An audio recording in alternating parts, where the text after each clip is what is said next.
フジテレビの菅野と申します。よろしくお願いします。よろしくお願いします。ロシアの国営メディアは本日、プーチン大統領が日本固有の領土である北方領土の択捉島を初めて訪問したと報じました。これに対する総理の受け止めと今後の対応について伺います。はい、本日13日、プーチンロシア大統領が択捉島を訪問したという報告を受けました。2024年1月に、プーチン大統領が北方領土を必ず訪問する旨を、述べて以来、日本政府としてはロシア側に対して大統領による北方領土訪問が行われないよう累次申し入れてまいりました。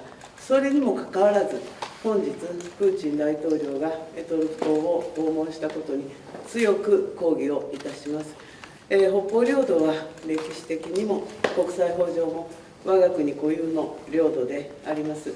ロシアの現職の大統領による今般の択捉島訪問を北方領土に関する日本の一貫した立場と相入れません。また日本国民の感情を傷つけるものであり断じて許容できません。ロシアによるウクライナ侵略を受けて日露関係は厳しい状況にあります。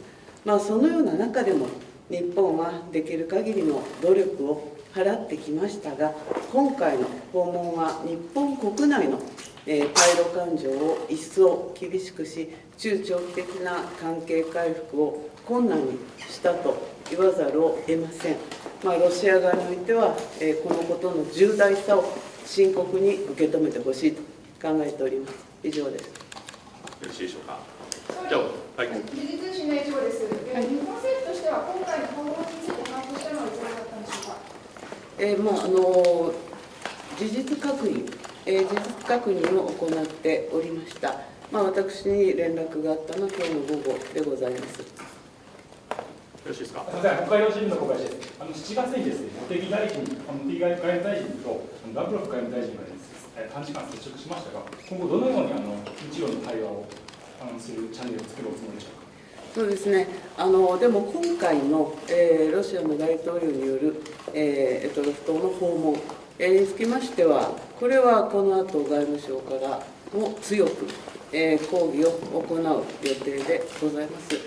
日本としては特に北方領土における誤算の問題、これは人道上の問題でございます。ですから話し合いのチャンネルをちゃんと開けてですね、対応してきたわけでございます。今回非常に残念な状況にあると思っております。今後の対応につきましては、政府内でしっかりと検討いたします。よろしいですか。はい、じゃあ終わります。